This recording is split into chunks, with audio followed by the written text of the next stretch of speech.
Hola a todos, bienvenidos a la charla de crimen, la crónica del criptocrimen. Mi nombre es Francis Guibernau y el objetivo principal de esta charla es ver un poco cómo los atacantes, los adversarios utilizan la tecnología blockchain y sus servicios para sus propios beneficios y cómo estos encuentran en entidades, protocolos y organizaciones una víctima de bajo riesgo y alta recompensa. Esta charla se encuentra dividida en 4 partes. La primera son los fundamentos de blockchain, es decir, vamos a ver un poco cómo funciona una blockchain, qué es una criptomoneda, qué son los smart contracts. En la segunda etapa brevemente veremos qué es el ecosistema blockchain, qué tipos de organizaciones, entidades y protocolos existen en esta y además qué adversarios se encuentran presentes en este ecosistema. En la tercera etapa hablaremos un poco de la anatomía de los ataques, es decir, vamos a ver un poco cómo los adversarios encuentran errores y funcionalidades y explotan estas funcionalidades en la tecnología blockchain y cómo además atacan objetivos, tanto centralizados como descentralizados, que corren en la red de blockchain. Por último, vamos a ver las técnicas y los servicios utilizados por los adversarios para lavar activos que provienen de ataques dentro del ecosistema blockchain y también por fuera, por ejemplo, de víctimas de ransomware o ataques de malware como servicio. Para arrancar, la idea es entender qué es una blockchain. Como su nombre lo indica, la blockchain es una cadena de bloques conectadas entre sí. En este caso nosotros tenemos la cadena de bloques que va desde el n al n+3. Y en este caso, cuando se tiene que generar un nuevo bloque, se genera un bloque totalmente vacío, en este caso el n+4. En la mayoría de las blockchains, la información que se contiene en los bloques son transacciones entre diferentes direcciones. Entonces, en este caso se tienen que seleccionar las transacciones que quedaron pendientes, que se encuentran alojadas en lo que se conoce como una mempool. Y estas son transacciones que se realizaron pero que todavía no están confirmadas y validadas adentro de la blockchain. ¿Cómo se eligen estas transacciones? No se eligen de manera random, no se eligen en base a la primera que llegó o la última que llegó, sino que cada transacción viene acompañada de un fee o de un gas fee, que vendría a ser una propina para el minero, y mientras más alta sea este fee, más chances tendrá de ser seleccionada para el próximo bloque. Una vez que se seleccionan la cantidad de transacciones necesarias para completar este bloque, aparecen los conocidos grupos de mineros. Estos grupos de mineros utilizan su poder computacional para verificar la información del bloque y así confirmarlo y agregarlo a la red. ¿Cómo se hace esto? Primero se selecciona el hash del bloque anterior, es decir, se pone el hash del bloque anterior, así se tiene una referencia al bloque anterior y se confirma que esa información es correcta.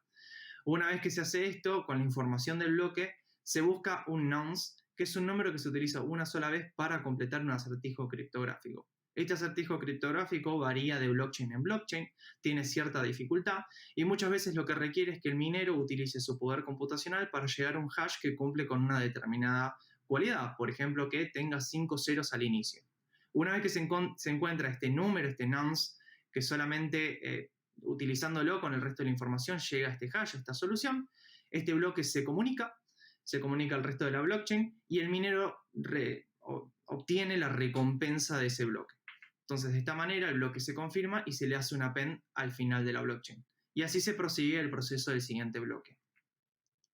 ¿Qué son las criptomonedas? Bueno, son un tipo de activo digital que posee valor, muchas veces están acompañadas por un proyecto atrás, es por esto que el valor fluctúa demasiado, y utilizan a la blockchain como un libro de contabilidad. ¿En qué sentido? Tienen un origen, entonces vos podés seguir el origen de las transacciones, ver quién tuvo esos tokens antes de que te lleguen a vos, etc. Actualmente en el mundo existen 12.800 criptomonedas en promedio, todos los días se agregan nuevas, se eliminan y además hay muchas criptomonedas que no tienen un valor, sino que directamente se generaron pero no se utilizan. Y la capitalización de mercado de todas estas criptomonedas es de 2,5 billones de dólares. Este número fluctúa en base si el mercado sube, el mercado baja, ha llegado a ser de 3 billones, pero normalmente ahora mismo está en este valor. ¿Qué son los smart contracts? Es una de las últimas novedades de la blockchain. Es una pieza de código, es un script que se encuentra implementado en un bloque de la blockchain, por ende es público, cualquier persona la puede leer, y la persona que tenga los permisos necesarios, muchas veces son públicos también para interactuar, pueden interactuar con este y hacer que cumplan determinadas funciones. ¿Qué te permite los smart contracts? Te permiten generar aplicaciones descentralizadas. Estas aplicaciones descentralizadas, también conocidas como dApps, son aplicaciones que no tienen una autoridad de por medio y se encuentran corriendo en una blockchain, por ende no están alojadas en un lugar único físico, sino que están alojadas en toda una vasta red de nodos. Algunas de las blockchains que cuentan con esta tecnología, que se las conoce como blockchains de infraestructura, son Ethereum, Cardano, Tron, EOS, hay muchísimas más, y compiten entre sí en base a la velocidad de ejecución que tienen de transacciones y de smart contracts, y también el precio que cuesta ejecutar esas transacciones. Arrancando un poco con el ecosistema blockchain, hay que entender que es un ecosistema bastante grande y entran muchas partes en movimiento. El centro, bueno, son las blockchains en sí. En base a esto se derivaron las primeras cosas que fueron las criptomonedas. Hay privadas, hay públicas. Después están los servicios de infraestructura adentro del círculo rojo. Estos son los que te permiten hacer smart contracts. En el círculo verde vemos protocolos que utilizan estos smart contracts. Son protocolos descentralizados que ofrecen servicios como bancos, como préstamos, como seguros. Y en el círculo externo, en el círculo celeste, vemos organizaciones que no están adentro de la blockchain, es decir, no están descentralizadas, pero sí que interactúan con esta economía. Es un ecosistema y es una economía. Y, por ejemplo, los exchanges donde se intercambian las criptomonedas también forman parte de este ecosistema. Como todo ecosistema, tenemos a los depredadores, que en este caso son los adversarios. Hay tres grandes grupos. El primero son los inside jobs o los exit scams. Estos son atacantes que en realidad son autoridades adentro de un protocolo, un proyecto o una organización, y lo único que hacen es cometer un fraude de desviar los fondos que están adentro de este protocolo. Entonces se roban toda esta cantidad de plata. Actualmente se confirmaron 11 ataques internos en los cuales son perseguidos por la ley. Muchas veces se llegaron a una resolución, pero muchos quedan todavía en pendiente. Y hay muchos más que se sospechan que fueron ataques internos, fueron fraude, pero es muy difícil de confirmarlo. En estos 11 ataques se lograron robar 223 millones de dólares, a lo cual nos lleva un equivalente más o menos de 20 millones por cada ataque. El segundo gran grupo son los criminales y las amenazas avanzadas persistentes. Estos son grupos que o están financiados por un gobierno o que directamente se financian en sí como grupo, por ejemplo utilizando ransomware, botnet o malware como un servicio. Y hay 7 ataques confirmados de criminales y APTs con una pérdida total de 917 millones de dólares. Hay muchísimos más ataques que se creen que fueron hechos por criminales y APTs. El tema es que confirmarlos va en contra a la tecnología blockchain en sí. La tecnología blockchain en sí te ofrece un cierto nivel de ser anónimo, de no estar vinculado a tu identidad a una determinada dirección. Por ende es muy difícil linkearlo a una persona física y biológica. Por último tenemos los white hat hackers, y en este caso son entre comillas. ¿Por qué? En este caso estamos viendo ahí el output de una transacción que fue como resultado de un ataque. En este caso un white hat en serio tenía un bot que analizaba la mempool, esta parte donde se guardan transacciones que están pendientes. Y lo que hace este bot, este front-running bot, lo que hace es analizar transacciones, ver aquellas transacciones que vayan a mover el mercado, el precio del mercado, o que directamente generen una ganancia rápida, y lo que hace es duplicar esa transacción, poniéndole un fee adicional para que este se ejecute antes que esta transacción que mueve el mercado. En este caso, este bot que estaba programado para hacer esto, logró interceptar una transacción de 5 millones de dólares, que era de un atacante que se había robado ya 4 millones de un protocolo. Y lo que hizo el hacker fue ganar estos fondos, no se los desvió al atacante, sino que lo pudo desviar el bot y llevárselo a este white hat. Y este lo terminó devolviendo y como recompensa tuvo un bounty por haber salvado esta cantidad de plata. Pero adicionalmente tenemos, y por eso va entre comillas, atacantes que en realidad se roban millones de dólares, tratan de robárselos para llevárselos, pero se encuentran bloqueados porque sus fondos fueron congelados, porque no hicieron las cosas bien, porque se los identificó. Entonces, en este caso tenemos un atacante que logró robarse 600 millones de dólares de un protocolo entero. Dijo que además podría haber sido un ataque de 1.000 millones de dólares si se hubiese llevado el resto de las coins que habían disponibles, pero dijo que estaba pensando en devolver estas cosas. ¿Por qué? Porque sabía que no iba a lograr robarse todo esto, y sino que directamente llegó a el acuerdo de devolver estos fondos por de vuelta un bounty. Entonces, en vez de llevarse los 600 millones, se terminó llevando una pequeña parte. ¿Qué son los ataques del 51%? Este es uno de los primeros ataques que va en contra de la tecnología blockchain. Es un ataque en el cual una entidad logra hacer reorganizaciones en una blockchain mediante el control de más del 50% del hash rate de la misma. Son únicamente posibles en blockchains que se basan en el algoritmo de consenso de Proof of Work o POW.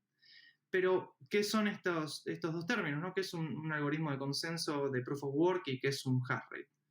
El algoritmo de consenso de Proof of Work es un algoritmo que se utiliza para minar bloques y validar transacciones, utilizando el poder computacional de las entidades que forman parte de esta red. Como habíamos visto al principio, los mineros trabajan para llegar a una solución, para así confirmar el bloque y obtener una recompensa a cambio de este tiempo que les llevó a minar este bloque. Entonces lo que hace el Proof of Work es confirmar que se metió trabajo para la confirmación de esas transacciones y que no son fraudulentas. De acá sale la frase que dice que no confíes, valida la información que se te está dando. En este caso, el hash rate es una medida para poder medir este poder computacional que tienen las entidades. En las blockchains con algoritmo POW indica la cantidad de hash rate, de hashes o de soluciones por segundo que puede calcular una entidad. Y se mide de la misma manera que se miden los bytes, se miden en kilohashes, megahashes, gigahashes y así incrementándose por 1000. ¿Qué podemos hacer para utilizar el hash rate? Hay un marketplace conocido como NiceHash que nos permite a nosotros alquilar este poder, este hash rate, para poder minar y confirmar bloques sin tener la necesidad de tener el hardware en nuestra posesión y sin tener que hacer esa inversión para poder tener ese hash rate. ¿Cómo funciona un ataque del 51%? Bueno, el objetivo principal es hacer una reorganización de la blockchain. Esto es una funcionalidad nativa de las blockchains, varía de blockchain en blockchain cómo se calcula, pero principalmente funciona de la siguiente manera. Nosotros podemos tener una blockchain que en un punto, y probabilísticamente esto sucede, dos grupos de mineros o dos mineros distintos logran minar el siguiente bloque al mismo tiempo. Por ende, por un breve periodo de tiempo, existen dos blockchains distintas, o sea, de la misma blockchain, pero dos bifurcaciones. ¿Qué se sucede en este caso? Bueno, la blockchain va a permitir que existan estas dos blockchains por un breve periodo de tiempo y va a esperar a aquella que logre confirmar la mayor cantidad de bloques en un periodo de tiempo determinado. Entonces, en este caso, la superior logra confirmar un bloque primero, antes que el anterior, lo cual esto demuestra que tiene mayor poder computacional, tiene mayor cantidad de hash rate, por ende va a poder confirmar los bloques más rápidamente. ¿Qué sucede en este caso? Lo que va a hacer la blockchain va a medir el peso o la cantidad de bloques desde la bifurcación que se crearon y va a elegir aquella la que tenga el mayor peso. Una vez que sucede esto, se cancela la bifurcación con menor poder de hash rate, ese nodo, ese bloque se vuelve un bloque huérfano y todas las transacciones que estaban adentro de este mismo se invalidan y se revierten. Este es el objetivo al cual quieren llegar los atacantes. Entonces, cuando sucede un ataque del 51%, es decir, cuando nosotros tenemos una blockchain benigna, en este caso la blockchain que va del n-1 al n-4, a partir del bloque de n, digamos que el atacante logra obtener el 50% del hash rate, más del 50%. Entonces lo que hace el atacante es empieza a minar una blockchain en secreto sin comunicarla al resto de la red y empieza a minar bloques y a poner transacciones fraudulentas en este. Una vez que tiene una blockchain lo suficientemente larga que puede sobreescribir la blockchain original, este la comunica diciendo yo tengo esta blockchain y lo que sucede en este caso es que va a pasar la funcionalidad nativa de la blockchain.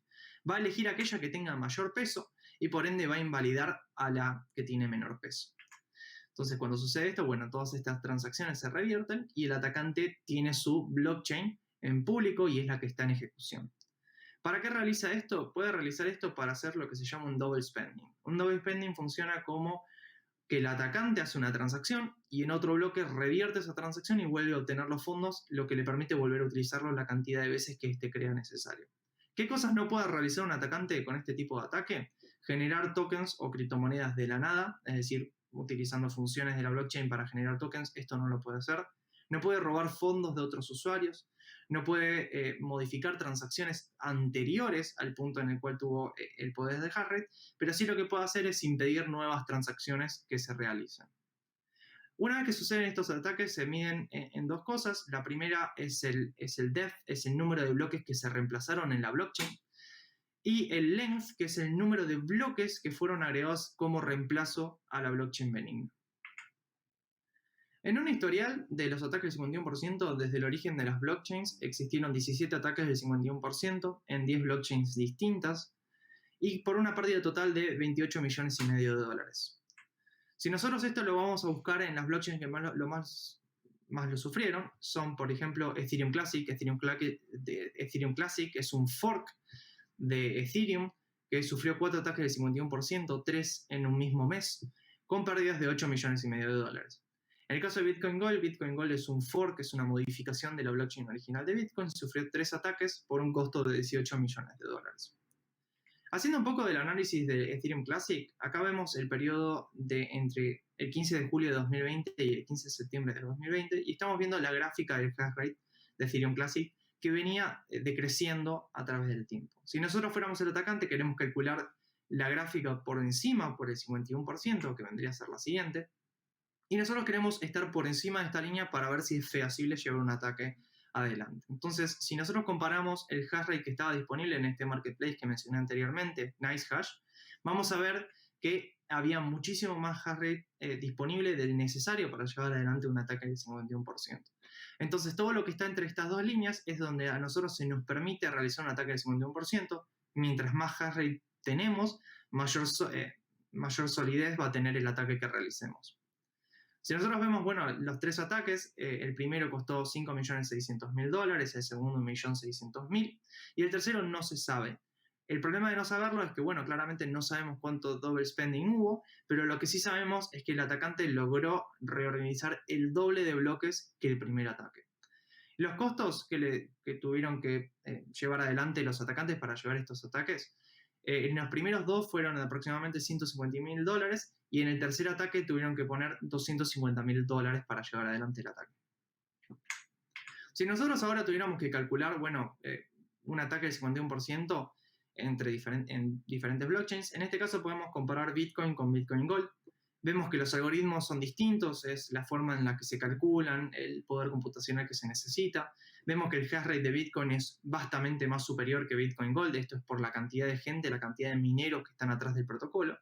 Y nosotros, bueno, si fuéramos el atacante, queremos calcular el objetivo. El objetivo se calcula con la siguiente fórmula, que es el hash rate actual, multiplicado por el porcentaje al cual queremos ir a controlar. Una vez que tenemos esto, podemos calcular las ganancias por hora sin siquiera realizar reorganizaciones. Mediante la siguiente fórmula podemos ver cuánta ganancia vamos a tener solamente controlando la blockchain y minando bloques sin necesidad de hacer reorganizaciones. Si ahora queremos calcular nosotros cuánto nos sale hacer un ataque sintético, es decir, contratando el hash rate en un marketplace, vamos a ver la siguiente tabla que nos indica, bueno, cuánto hay disponible. En Bitcoin hay un nivel sumamente ínfimo, 0,32%. En el caso de Bitcoin Gold tenemos casi un 52%, es un poco más feasible, pero aún así no tenemos el 100% necesario. Pero en el caso de que lo tuviéramos, podemos ver cuánto nos salen los precios por la unidad de hash rate que necesitamos, cuánta es nuestra inversión por hora y cuánta ganancia tenemos. En el caso de Bitcoin tenemos más una pérdida que una ganancia, y en el caso de Bitcoin Gold tenemos una ganancia de $64 por hora.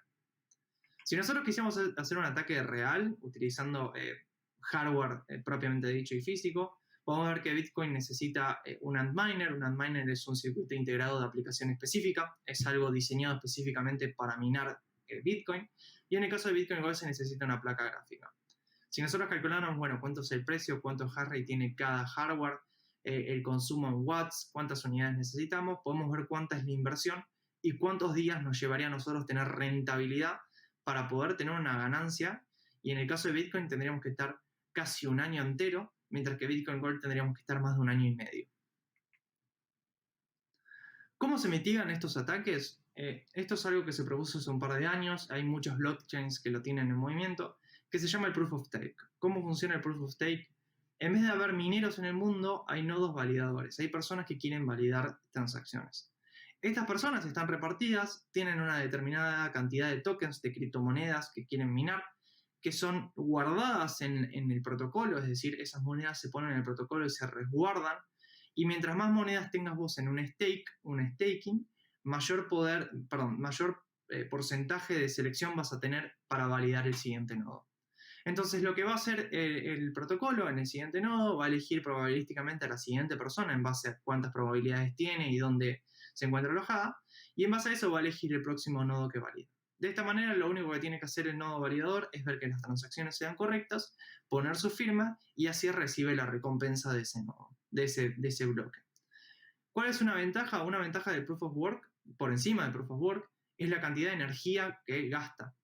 En este caso no se necesita poder computacional, no se necesita tener hardware corriendo y minando y compitiendo, sino que directamente se necesita mínima electricidad para confirmar un bloque, que es solamente revisar información y listo.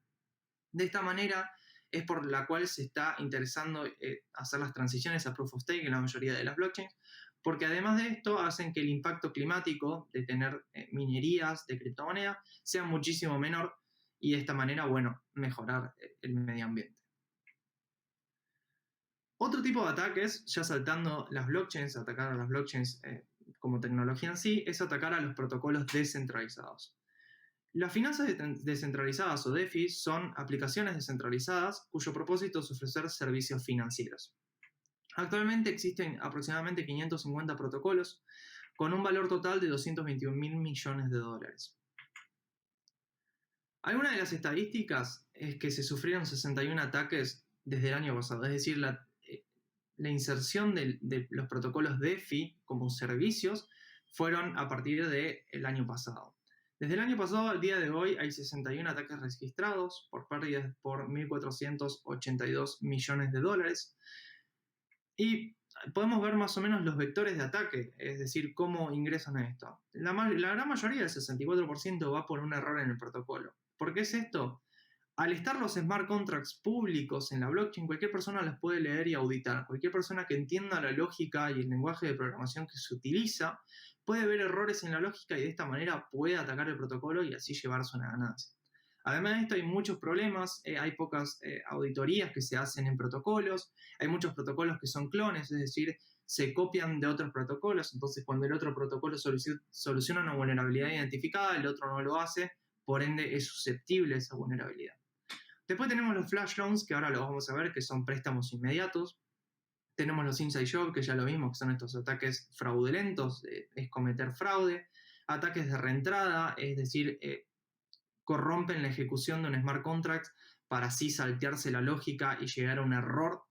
Y por último tenemos, bueno, los compromisos de key. Los compromisos de key son las llaves que se utilizan para asegurar las wallets. Entonces, cuando se comprometen, se llevan los fondos de las wallets. Los objetivos principales son equilibradamente la liquidez. La liquidez es todos los fondos que estén en movimiento conectados a Internet, son todas las transacciones inmediatas que se realizan a través de ese protocolo u organización. Tenemos el minting es la creación de nuevos tokens, se utilizan smart contracts, se explotan smart contracts para que se generen tokens de la nada y así llevarse una ganancia o incluso hacer que el precio se desplome a cero. Vemos también que el 19% va por la manipulación de precio, tratan de generar oportunidades arbitrarias, que ahora lo vamos a ver, que es para llevarse una ganancia en otro protocolo que utiliza a otro como referencia. Y por último tenemos las reservas, que es todo aquello que no esté adentro de la liquidez. Son todas las cosas que no están conectadas a Internet, que no están adentro de las transacciones inmediatas, por ende son el valor total del protocolo que no está en movimiento. ¿Qué son los flash loans? Los flash loans son una práctica totalmente nueva en el mundo de las blockchain. Son préstamos instantáneos millonarios que no necesitan una garantía y que son administrados automáticamente por smart contracts. No necesitan una autoridad de por medio, no necesitan un intermediario, sino que si cumplís los requisitos necesarios, vos podés hacer un préstamo y lo tenés que devolver, bueno, en un breve periodo de tiempo. Su uso principal es aprovechar oportunidades arbitrarias. Personas pueden ver que, por ejemplo, entre dos plataformas hay una diferencia de un 1% o un 2%. Si esta persona tiene poca cantidad de plata, el 1% de poca cantidad de plata es poca cantidad de plata. Pero si vos tenés la oportunidad de tener un préstamo multimillonario y de esta manera explotar ese 2%, pagando un pequeño fee para devolver ese préstamo, podés hacerte una ganancia bastante sustancial únicamente entendiendo cómo funciona esto. Los criminales utilizan esto para las oportunidades arbitrarias, pero no lo utilizan para aprovecharlas, sino que lo utilizan para generarlas. ¿Cómo lo utilizan? Utilizan para manipular precios o manipulan oráculos de precios, que es el oráculo es el precio que se da en una plataforma y es el cual se utiliza como referencia por otra plataforma. De esta manera los manipulan, generan una ventaja, generan estas oportunidades arbitrarias y de esta manera se llevan una ganancia bastante sustancial. Viendo el caso de Popsicle Finance, que es un protocolo conocido como un Yield Aggregator, esto quiere decir que vos pones tus fondos y el protocolo calcula automáticamente dónde tenés más beneficios, dónde tenés más ganancias y coloca estos fondos que vos pones como proveedor en un protocolo que te devuelva la mayor cantidad de ganancias. En este caso fue un ataque que se llevaron 20 millones de dólares. El atacante vio un smart contract llamado Sorbeto Fragola que tenía un par de errores de lógica Y lo que hizo el atacante fue hacer un deploy de 3 smart contracts distintos. El primero lo que hizo fue recibir un préstamo instantáneo de Aave, es un protocolo que te permite hacer flash loans. Y como vemos, bueno, en la captura de la transacción, vemos que recibió una gran cantidad de fondos, específicamente recibió 177 millones de dólares. Y lo que hizo con estos fondos fue depositarlo en el smart contract. El smart contract lo que hizo, bueno, fue calcular cuál era el más beneficioso, y esto lo colocó en un pool de liquidez. Pool de liquidez es donde se pueden hacer intercambios automáticos e inmediatos de criptomonedas. Esta pool estaba administrado por otro protocolo conocido como Uniswap, y lo que hizo Sorbeto Frávola es devolverle un recibo en forma de tokens LP, tokens de Liquidity Provider, es decir, proveedor de liquidez, que es una manera de darte un recibo y decir, bueno, acá tenés una manera de vos de venir a retirar tus fondos después. Una vez que tenías estos tokens LP que tienen valor y se pueden utilizar para intercambiar, el primer smart contract se lo pasó al siguiente, y el siguiente utilizó una función para ir a buscar el collect fees al protocolo. El collect fees lo que hace es calcular cuánta ganancia o cuánto le tiene que devolver al proveedor que tiene esos fondos en materia de ganancias. Entonces este estado es guardado en el protocolo, es decir, es guardado en el smart contract, y lo que hace una vez que sucede esto, este estado que se guarda, el smart contract le devuelve los tokens LP al siguiente smart contract. El smart contract siguiente hace exactamente lo mismo, llama a la función collect fees, Sorbeto Frávola guarda el estado de la cantidad de ganancias que le tiene que devolver, y una vez que sucede todo esto, se le devuelve los tokens LP al primer smart contract. El primer smart contract se comunica con Sorbeto Frávola, le devuelve esos tokens y le pide que le devuelva la cantidad de fondos que había puesto como proveedor. Una vez que sucede esto, los otros dos smart contracts van a llamar el collect fees al smart contract, y el smart contract que tiene guardado estos dos estados en los cuales tenían los tokens LP, le hace la devolución de las ganancias duplicadas a estos smart contracts. Entonces, el problema principal, el fallo de lógica, fue que directamente que no actualizaba en base a si tenían los tokens LP o no, sino que directamente se fija en el user info, que es donde está guardado ese estado de cuánto le tiene que devolver. Una vez que sucedió esto, bueno, los smart contracts tuvieron una ganancia duplicada por este préstamo instantáneo, y lo que hizo el primer smart contract fue devolver el préstamo antes que se confirme la transacción, y de esta manera tener que pagar muchísimo menos fee de la que tendría que pagar si hubiese esperado más tiempo. Otros ataques a DeFi, por ejemplo, fue el protocolo de Leviatán. El ataque de Leviatán terminó con el minteo, con la creación de millones y millones de tokens CELEB, lo que hizo que el precio se desplome directamente a cero. ¿Cómo sucedió esto? En ese momento, bueno, largaron el post-mortem. El post-mortem es un blog en donde se explica qué es lo que sucedió. Se había dicho que un atacante se hizo dueño de un smart contract, logró explotar una vulnerabilidad en el smart contract, lo cual permitió que se generen todos estos tokens, y empezaron a decir un montón de cosas como había sucedido. Lo que había sucedido realmente era que habían publicado las llaves privadas en un Git público, por ende cualquier persona que vio esto pudo utilizar las llaves privadas para hacerse el dueño del smart contract y así generar la cantidad de tokens que quisiese, haciendo que el protocolo se desintegre, llevando el precio del token a cero. Otro tipo de ataque que sufren los ataques a DeFi son directamente basados en la democracia. En este caso, Compound, un protocolo de préstamos con garantía, tuvo una propuesta de mejora número 62, el 29 de septiembre de este año, y al ejecutar esta propuesta, que cambió un poco las lógicas de cómo se trabajaban diversas wallets y diversos vaults, descubrieron una vulnerabilidad. Ese mismo día descubrieron una vulnerabilidad en un vault en el cual se guardaban las recompensas de los bloques minados, y ese mismo día hubo una explotación de este vault por 80 millones de dólares. Lo que decidió fue que al día siguiente se generó una propuesta número 63. Las propuestas tienen que ser votadas por las personas que están atrás del protocolo. Y lo que sucedió, que se decía que se suspenda este vault hasta nuevo aviso para poder encontrar una solución y dejar de tener pérdidas. El día siguiente se comunicó que esta propuesta, la propuesta 64, comunicaba que la propuesta 63 no era feasible. ¿Por qué? Porque se necesitaba ese vault para las interacciones que tenía este protocolo con otros protocolos. Entonces, cerrar este vault significaba que se iban a cerrar todas las conexiones con otros protocolos y las pérdidas iban a ser muy por encima de la cantidad de pérdidas que se podían perder por este robo a los bolos. Por ende, la propuesta 64 anulaba la propuesta 63. Y un par de días después, específicamente el 4 de octubre, se llevó un ataque nuevamente por pérdidas de casi 69 millones de dólares.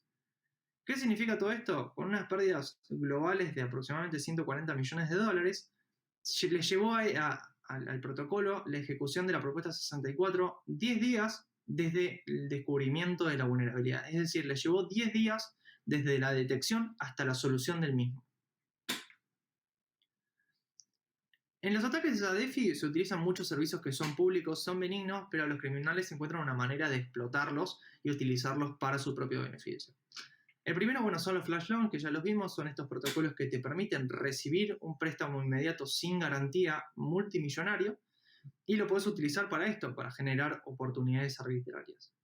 Adicionalmente tenemos los swap. Los swap son protocolos que tienen pools, tienen piletas de liquidez por pares, en los cuales vos introducís una determinada cantidad y te podés llevar el cambio de la misma cantidad de otro tipo de token.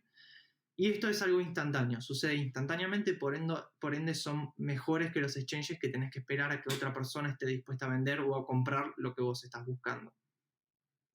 Después tenemos los protocolos de lending, los protocolos de préstamo. Acá tenemos Compound, que recién vimos el ataque que sufrió, que son protocolos que te permiten a vos introducir una garantía, un colateral, para vos llevarte un préstamo de otro tipo. Es decir, si vos tenés que tener un determinado token y el flash loan te permite tener otro token que no te sirve, vos podés ir a estos protocolos, poner este préstamo como colateral y llevarte los fondos que vos necesitas. Por último tenemos los mixers. Los mixers son un servicio que se encarga de ofuscar las transacciones que suceden en una blockchain, haciendo que sea imposible rastrear el origen y el destino de la misma. Entonces lo que te ofrece a vos es un cierto grado de privacidad y además de tu anonimato. Otro tipo de ataques que ya va más al círculo celeste que habíamos visto antes, algo totalmente externo y algo totalmente centralizado, son los ataques a exchanges centralizados. ¿Qué es un exchange centralizado? Son las plataformas que te permiten la transacción entre dos partes. Vos tenés órdenes de compra y órdenes de venta, entonces si yo quiero comprar, tengo que encontrar una persona que esté dispuesta a vender al mismo precio que yo estoy buscando. Estas entidades funcionan como un intermediario que custodian y protegen los activos y además facilitan las transacciones. Algunos de los principales son Binance, seguramente muchos lo conocen, es el más global y el más grande de todos. Coinbase, que cotiza en Nasdaq, que cotiza en Estados Unidos en la bolsa, y KuCoin, que es otro bastante popular en Europa, muy grande. De los ataques a exchanges centralizados se sabe muy poco. Se sabe muy poco porque al ser centralizados, al tener una entidad atrás, una organización atrás, no necesitan hacer un disclosure de cómo sucedió o cómo fue el ataque, sino que directamente lo que dicen es que sufrieron un ataque o muchas veces directamente no lo aclaran. Desde el 2011 al día de hoy, es decir, en los últimos 10 años, se registraron 76 ataques valuados por pérdidas de 2.200 millones de dólares. Hubo muchísimos ataques que fueron multimillonarios, pero vieron muchos ataques que fueron bastante chicos y que podrían haber sido potencialmente mucho más grandes. Si nosotros esto lo vemos, por ejemplo, en la cantidad de Bitcoin comprometido, la primera criptomoneda, vemos que se comprometieron aproximadamente 1.400.000 Bitcoins. Recordemos que el total de circulación que puede haber en el mundo son 21 millones y actualmente están en 18 millones. Esto equivale aproximadamente a 7,35% del total en circulación. Si esto hoy lo acomodamos al valor actual de Bitcoin, es decir, en los últimos 10 años lo acumulamos y lo calculamos, son 91.000 millones de dólares, lo cual lo colocaría en el puesto 64 de países por PBI. Por ende es un número totalmente gigante y es un precio, es un valor gigante, es un valor totalmente abismal. Los objetivos principales de los ataques a exchanges centralizados son dos. Son las hot wallets, eran estos que habíamos visto que era la liquidez, son las cosas que están conectadas a internet, permiten transferencias instantáneas, son de tipo software y la manera de vulnerarlas es buscando las wallets, las llaves necesarias para poder acceder y permitir transacciones. Los otros objetivos son las cold wallets. Las cold wallets son los fondos, son las reservas que están guardadas, están aisladas de internet, muchas veces están operativas, están en servidores que están aislados del resto de las redes y la única forma de utilizarlos es que hay que conectarlos. Suelen ser de tipo hardware, pero existen muchas de tipo software. Si ahora vamos, bueno, a la parte de los lavados de activos, es decir, una vez que se robaron todos estos fondos, ya sea de las blockchains en sí, de protocolos descentralizados sin una autoridad y de protocolos centralizados, tenemos que entender que los criminales además utilizan servicios para limpiar estos fondos y ofuscar el origen de los mismos y así utilizarlos. Entonces, el lavado de activos es el proceso por el cual se ofusca el origen de los activos que se obtienen por medio de actividades totalmente ilegales. En el caso de las blockchain, el lavado de activos es bastante sencillo de realizar debido a dos principales razones. La primera son la cantidad de técnicas y servicios que se encuentran disponibles que te permiten a vos realizar estas ofuscaciones, y además es las pocas regulaciones que existen, las pocas regulaciones como anti-lavado de dinero que existen en protocolos y organizaciones que interactúan con la blockchain. Si nosotros vamos a las principales regulaciones existentes, vemos que muchas organizaciones y protocolos utilizan el KYC o el Know Your Customer. En este caso es un proceso por el cual se valida la identidad del usuario. Muchas veces seguramente se registraron en aplicaciones financieras que les piden que se saquen una selfie, que se graben un video mirándose el hombre, sonriendo, o sacándole capturas al frente y al reverso de una tarjeta de identidad. Entonces lo que hace esto es armar un perfil biométrico, un perfil de identidad a una dirección de wallet. Entonces esto lo que te permite a vos es saber quién es tu cliente y además te permite tener una relación con entre tu organización y el usuario. Estos son estrictamente necesarios para poder cumplir con un montón de regulaciones y cumplir con políticas de anti-lavado de dinero y el no financiamiento del terrorismo. La política anti-lavado de dinero o AML es un proceso por el cual se identifica y se reporta toda actividad sospechosa que pueda estar vinculada al lavado de activos. Es decir, esto te evita a vos que usuarios utilicen a tu organización como un medio para lavar activos. Esto es bueno en el sentido de que si vos permitieras que realicen estos movimientos fraudulentos, tu organización sería responsable en cierto grado y sería penada por ley. Esto además te permite a la organización estar en cumplimiento con las regulaciones legales. Muchos países donde las organizaciones están físicamente requieren que para que puedan interactuar con distintos mercados tengan que tener estas regulaciones. El no financiamiento del terrorismo, el CFT, identifica y previene flujos de transacciones que tengan como destino organizaciones categorizadas como terroristas.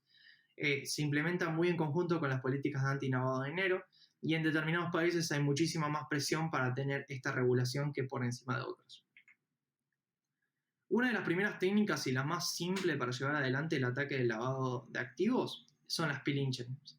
Las peeling chains, en este caso, digamos que nosotros tenemos una wallet que es vulnerada, que tiene cierta cantidad de bitcoins, y el atacante se logra llevar estos fondos.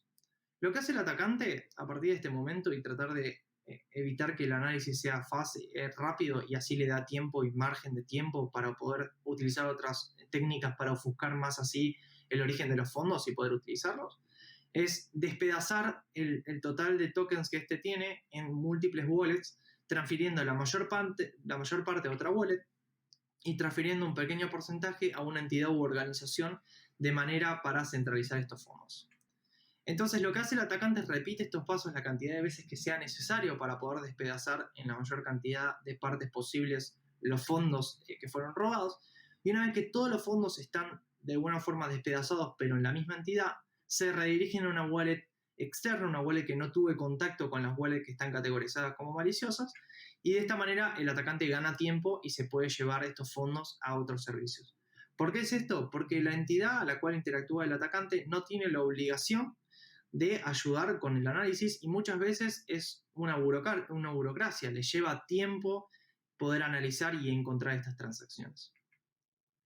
Adicionalmente tenemos el chain hopping. El chain hopping funciona de manera similar, digamos que nosotros tenemos fondos que un atacante se lleva a una wallet, pero lo que hace el atacante en vez de despedazar y centralizar es cambiarlo en otros tipos de tokens. ¿Cómo los cambia? Va a servicios que se conocen como swap, lo hemos visto, Uniswap, PancakeSwap, que le permite al atacante hacer un cambio inmediato del token que se está utilizando, lo cual hace que el atacante salte a otro tipo de blockchain, lo cual hace que el análisis tenga que utilizar múltiples herramientas para poder explorar los nodos y explorar las transacciones. Si todo fuera en la misma blockchain, lo único que se tiene que hacer es un clic y seguir las transacciones hasta el final. Lo que hace el atacante es repetir esto la cantidad de veces que crea necesario, intercambia los tokens múltiples veces y lo vuelve a centralizar en una organización que no tiene que estar en compliance con el análisis y le permite a este transferirlo a una wallet que no se encuentra conectado al resto. Otro tipo de técnica, en este caso un servicio, son los mixers y los CoinJoins. ¿Cómo funcionan los mixers? Es bastante simple. Digamos que nosotros tenemos el atacante que tiene sus fondos robados. Digamos que hay otros usuarios que también quieren ofuscar sus fondos, ofuscar sus transacciones y el destino de las mismas.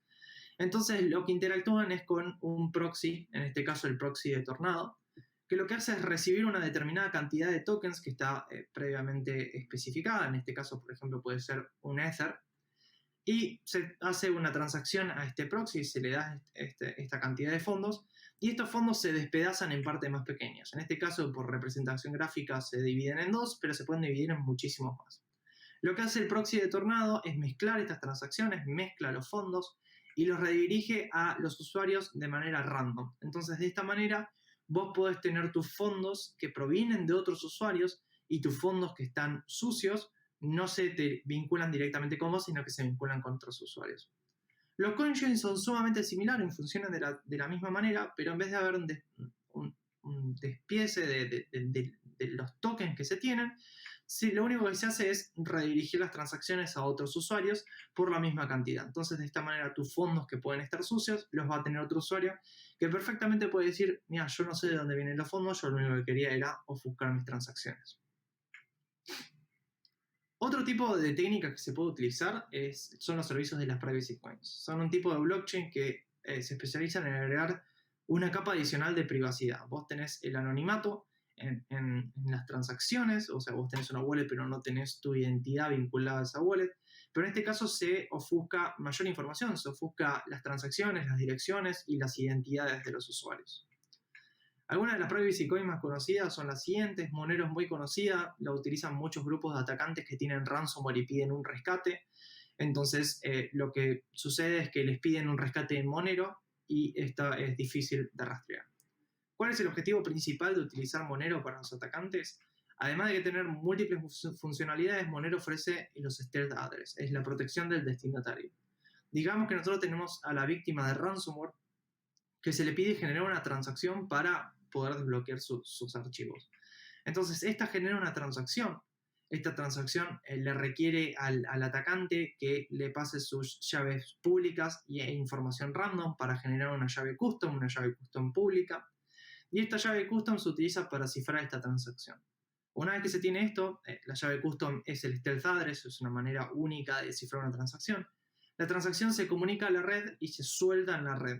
Entonces, todas las personas pueden intentar descifrar esta transacción para llevarse los fondos, pero la única persona que tiene la llave necesaria, la llave privada necesaria para descifrar esta transacción, es el atacante.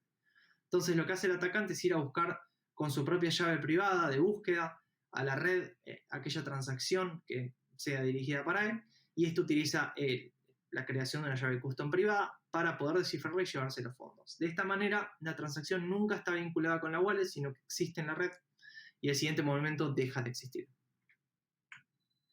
Adicionalmente tenemos los NFTs, este tipo de arte nuevo, son tokens no fungibles que se encuentran almacenados en una blockchain. Se utilizan para representar cosas como imágenes, música y videos, y es posible comprobar la propiedad, o sea, es decir, quién es el dueño de los mismos, utilizando la blockchain como un libro de contabilidad nuevamente. El arte es utilizado muy a menudo por las personas que buscan lavar dinero en el mundo físico, y es porque no le puedes poner un precio al arte, porque todo se lo da el ojo humano. Actualmente el top 500 de colecciones de NFT se encuentra valuado en 21.000 millones de dólares, lo cual es totalmente desquiciado por el poco tiempo que tiene NFT, pero esto sigue creciendo a pasos agigantados con nuevas colecciones de NFTs o nuevas colecciones que se largan. Entonces este precio sigue subiendo y es un foco de especial atención que encuentran los atacantes. ¿Cómo utilizan los NFTs los atacantes para limpiar fondos? Relativamente sencillo. Digamos que nosotros tenemos el atacante que tiene una cantidad de tokens, en este caso 1000 Ether, totalmente sucios y marcados. Y lo que hace el atacante es con una cuenta secundaria, una wallet secundaria, compra un NFT a un Ether y lo pone en subasta a 100 veces más. Entonces lo que hace el atacante es oferta por ese NFT, hace una oferta de 100 Ether, y lo que recibe el atacante en este caso es un NFT totalmente sobrevalorado, pero lo que recibe la wallet del atacante, una wallet totalmente no vinculada a la wallet que está marcada, recibe 100 Ether totalmente limpios. Otras técnicas de lavado de activos son, por ejemplo, los OTC brokers, son algo muy conocido, son individuos que permiten transacciones entre dos partes que no quieren utilizar servicios públicos o servicios centralizados. Estos, al ser individuos que cobran una comisión, no están obligados a tener políticas de Know Your Customer. Y según Chainalysis, una firma que se encarga de mirar la seguridad y las transacciones de las blockchains, 70 brokers muy conocidos recibieron en promedio 194 millones de dólares en Bitcoin en 2019, provenientes de entidades totalmente criminales. Además de esto, tenemos las entidades de alto riesgo, son entidades y organizaciones que no cuentan con regulaciones de Know Your Customer, el antilavado de dinero o el no financiamiento del terrorismo. Es decir, permiten transacciones que pueden ser de lavado de activos, entonces son categorizadas como de alto riesgo. Y adicionalmente pueden recibir este título entidades que tienen estas políticas, pero que aún así permiten estas transacciones.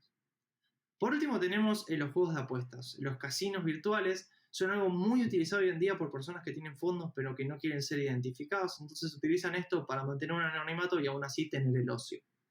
Los criminales las utilizan como un tipo de mixer. Al no estar obligados a colaborar con el análisis, los casinos y los juegos que tienen juegos de apuestas, los criminales depositan sus fondos, los dejan ahí, capaz los utilizan, y después de un tiempo se los llevan. ¿De qué manera se los llevan? Se los llevan y están mezclados con fondos de otros usuarios, porque de vuelta esto cae a un vault totalmente general, a donde se reciben todos los fondos, entonces los fondos que retiran los atacantes pueden estar totalmente mezclados con fondos de otros usuarios. Como conclusión, podemos ver las pérdidas generales de los ataques del 51%, es decir, a la blockchain en sí, ataques a DeFi, a protocolos descentralizados sin autoridad y que están corriendo en un smart contract, y después ataques a entidades centralizadas. Vemos que las pérdidas fueron bastante sustanciales, 300 mil millones de dólares, casi 400 mil millones, perdón, 4 mil millones.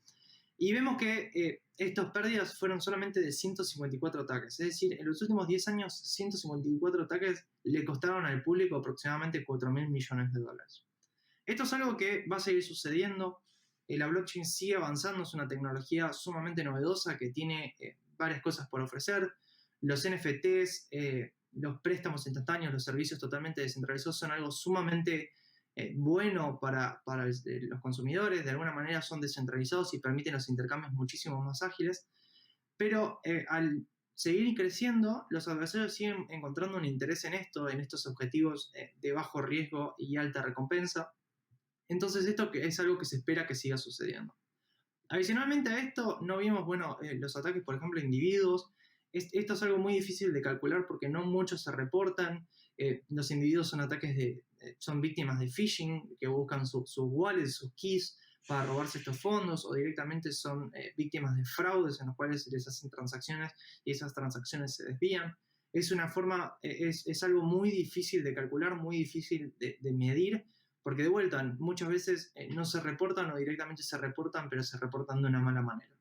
Adicionalmente, se pueden empezar a calcular los ataques de ransomware en los cuales se piden los fondos. Hay muchas formas de marcar estos fondos y seguirlos, seguir los tokens que están totalmente congelados por protocolos porque fueron de víctimas de ransomware. Entonces, de esta manera se pueden recuperar, pero aún así muchísimos fondos son desviados. Muchísimas pérdidas millonarias que no están contempladas en este número son por víctimas de ransomware o directamente son pagos que se realizan a entidades criminales que ofrecen malware como un servicio. Entonces esos tokens, esas criptomonedas deberían ser marcadas también como maliciosos. Entonces, sin nada más que decir, espero que lo hayan disfrutado. Esto fue un breve acercamiento a entender esta temática, a tratar de hacer una inserción en la seguridad de las blockchain. Espero que lo hayan disfrutado, espero sus preguntas en el Q&A y cualquier cosa me pueden contactar a través de Twitter si quieren hacerme unas preguntas o consultas. Espero que lo hayan disfrutado nuevamente y que no lo hayan sufrido tanto.